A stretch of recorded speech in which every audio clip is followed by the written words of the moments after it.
Good morning, students. Today we are going to continue our previous lesson, The Enchanted Pool. Para 7.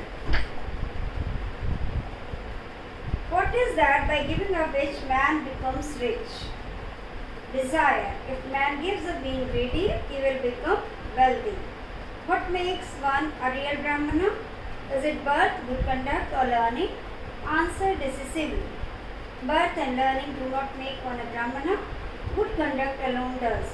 However learned a person may be, he will not be a Brahman without giving up bad habits. Even though he may be learned, in the four Vedas, a man of bad conduct falls to a lower class. What is the greatest wonder in the world? Every day men see creatures depart to Yama's kingdom, and yet those who remain want to live forever. This truly is the greatest wonder.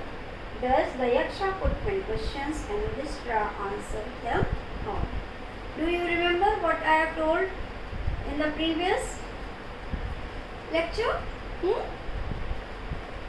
Yudhishthira and his four brothers and his wife, they were wandering in search of water. His four brothers went and all of them fainted because they tried to drink water without answering the question of the Yaksha, who was the owner of the pool. And at last Yudhishthira is there and Yaksha asked him. Yudhishthira understood everything and he began to answer his questions intelligently. So let us continue. What is that by giving of which man becomes rich? Yaksha asked him, what is that? वो क्या है? By giving up which man becomes rich. By giving up, give up माने होता है त्याग देना. Giving up, man becomes rich.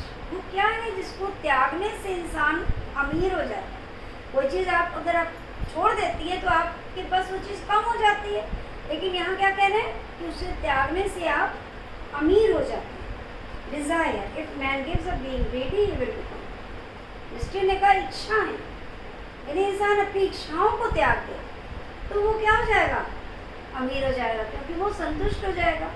अगर आपकी इच्छाएं ही आप नहीं त्यागते तो आप हमेशा असंतुष्ट रहेंगे, आप लालची रहेंगे. आपको मान लीजिए सपोज करिए आपको एक न्यू सूट मिल जाता है, आपके यहाँ कोई शादी है, कोई फेस्टिवल है, होली है, दिवाली है, ईद है, दशहरा है, आपको एक नया कपड़ा सिलवा दिया गया. आप अगर संतुष्ट हो गई तो आप खुश रहेंगे, आपको लगेगा कि आप खुश हैं. लेकिन आप अगर अड़ोस पड़ोस दूसरे का देख के लालच करेंगे तो क्या होगा? आपको हमेशा लगेगा क्या आप तो उससे कम हैं, आप तो गरीब हैं, उसके पास 4 सूट है, आपके पास 2 ही सूट है, आपके पास 1 ही सूट है. तो आप अपने को क्या समझेंगे? कम समझेंगे, गरीब समझेंगे. तो युधिष्ठिर यही कह रहे हैं, डिज़ायर्स, इच्छाएँ, यदि आप इच्छा को त्याग दें तो क्या हो जाएगा? If man gives up being greedy, यदि हम और अधिक पाने की लालच को, लोभ को त्याग दें, ही विल बिकम वेल्दी, तो इंसान धनी हो जाएगा. What makes one a real ब्राह्मण?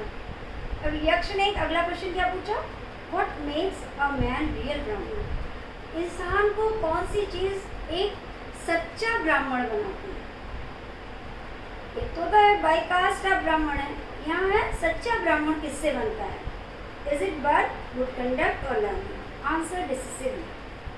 यक्ष ने कहा, क्या कोई इंसान अपने जन्म से ब्राह्मण बनता है, अच्छे आचरण से ब्राह्मण बनता है, या कि अच्छे ज्ञान से बनता है?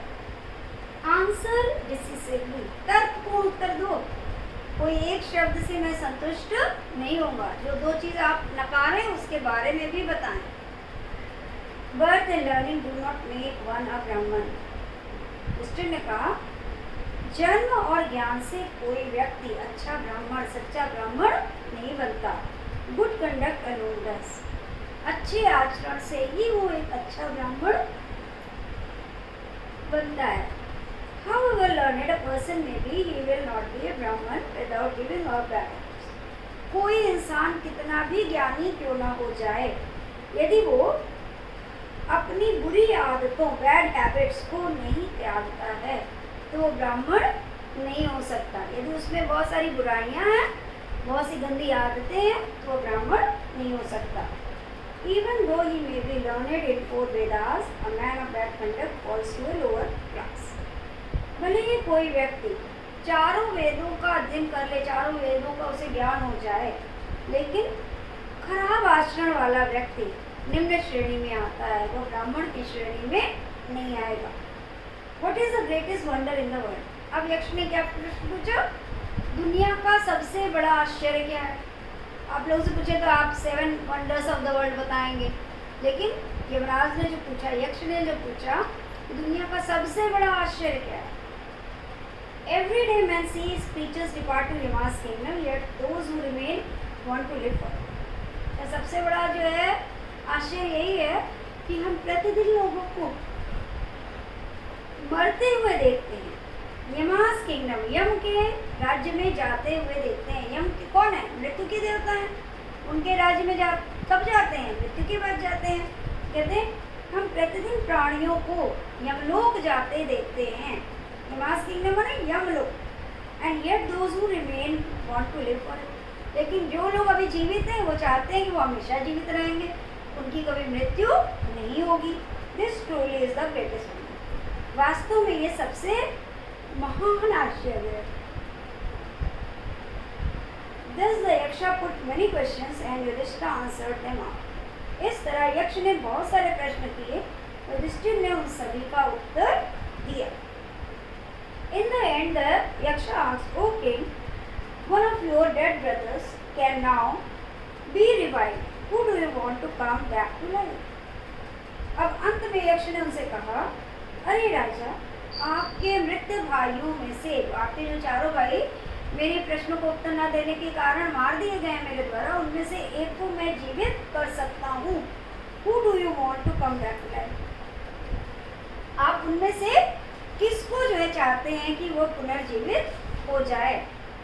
It took Yudhishthira a moment to think, and then he wished that the cloud-complexioned, lotus-eyed, broad-chested, and long-armed Nakula, lying like a fallen ebony tree, might arise.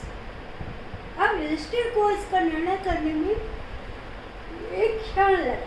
उन्होंने एक क्षण में ही कहा और उन्होंने इच्छा किया कि क्लाउड कॉम्प्लेक्शन, अब ये एडजेक्टिव है सारे, उन्होंने कहा नकुल के लिए ये सारे विशेषण हैं। क्लाउड माने बादल, कॉम्प्लेक्शन माने रंग वाले, यानी श्याम वर्ण वाले। बादलों का रंग क्या होता है? काला होता है। श्याम वर्ण वाले, लोटस आइड, लोटस माने होता है कमल, आइड माने आंख वाले, कमल की जैसी आंखों वाले। ब्रॉड चेस्टेड, ब्रॉड माने चौड़ी, चेस्टेड माने छाती वाले। एंड लॉन्ग आर्म, लॉन्ग माने लंबी, आर्म माने भुजाओं वाले। Nakul, lying like a fallen ebony tree might, धरती पर किसी विशाल एबनी के वृक्ष की तरह पड़े हुए, माइट राइज, उठ जाए। युधिष्ठिर को ये तय करने में, यह निर्णय लेने में बिल्कुल भी समय नहीं लगा और उन्होंने इच्छा व्यक्त की कि बादलों के रंग वाले, कमल के समान नेत्र वाले, चौड़ी छाती वाले और लंबी भुजाओं वाले Nakul, lying like a fallen ebony tree might rise, एक आबनूस के वृक्ष की तरह धरती पर पड़े हुए नकुल उठकर बैठ जाएं। अब ये एबनी ट्री क्या होता है? ये जो पेड़ होता है इसकी लकड़ी डार्क ब्राउन या डार्क ब्लैक होती है और उनका कलर क्या था? वो भी डार्क कॉम्प्लेक्शन के थे, बादल के जैसे रंग के थे और विशाल थे, मजबूत थे। एबनी का ट्री जो होता है वो भी विशाल और मजबूत होते हैं उसकी लकड़ियाँ, इसलिए उनकी तुलना की गई है। The Yaksha was pleased at this and asked Yudhishthira. यक्ष उनकी बातों से प्रसन्न हो गए और उन्होंने युधिष्ठिर से पूछा, Why did you choose Nakula in preference to Bhima, who has the strength of 16,000 elephants? यक्ष उनकी बात से प्रसन्न तो हो गए, लेकिन अब वो जानना चाहते थे कि युधिष्ठिर ने नकुल को ही क्यों जीवित करने के लिए कहा। Why did you choose Nakula in preference to Bhima? तुमने भीम से अधिक नकुल को क्यों पसंद किया? Who has the strength of 16,000 elephants? जिनके अंदर 16,000 हाथियों का बल है। भीम के पास 16,000 हाथियों की ताकत थी। तो कह रहे हैं भीम को जीवित करने की। तो यह है, आप नकुल को क्यों चुना? I have heard that Bhima is most dear to you. मैंने तो सुना था कि सभी भाइयों में भीम तुम्हें सबसे अधिक प्यारे हैं। And why not arjuna? तुमने अर्जुन को क्यों नहीं चुना? Whose strength in arms is your protection? जिनके भुजाओं की ताकत, आर्म्स माने भुजाएं, स्ट्रेंथ माने ताकत, जिनकी भुजाओं की ताकत तुम्हारी सुरक्षा करती है। मतलब अर्जुन को तुमने क्यों नहीं चुना? अर्जुन कौन थे? बहुत बड़े धनुर्धर थे और उनके धनुष विद्या के आगे सारे लोग नतमस्तक हो जाते थे। तो उनकी धनुर्विद्या के कारण उनके भाइयों की सुरक्षा भी होती थी। क्या तुमने अर्जुन को क्यों नहीं चुना जिनकी भुजाओं की ताकत तुम्हारी सुरक्षा करती है? Tell me why you choose Nakula rather than either of these two. मुझे बताओ तुमने इन दोनों को छोड़कर नकुल को क्यों चुना?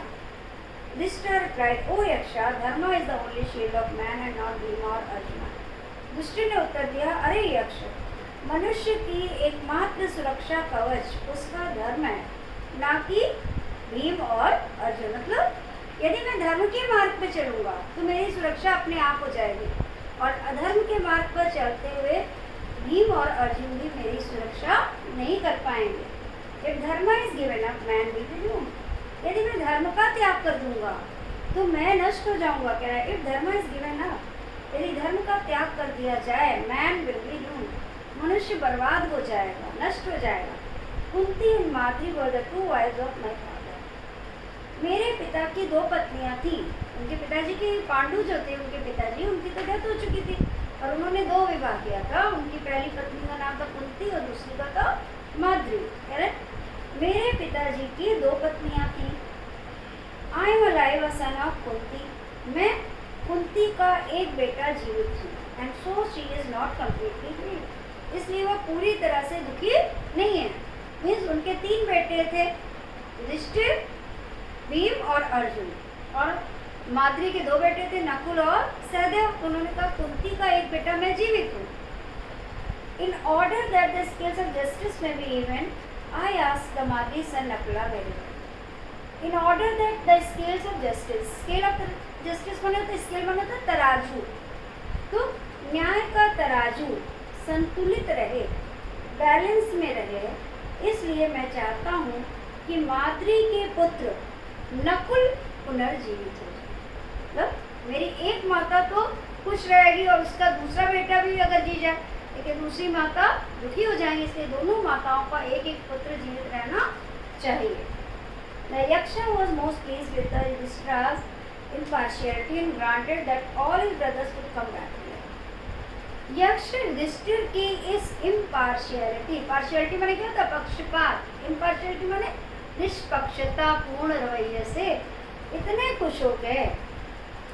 यक्ष युधिष्ठिर के इस निष्पक्ष भाव के निर्णय से इतने खुश हो गए, granted that all his brothers would come back. उन्होंने कहा कि आपके सारे भाई जीवित हो जाएंगे। इट वॉज यमा the Lord of death who had taken the form of the यक्ष।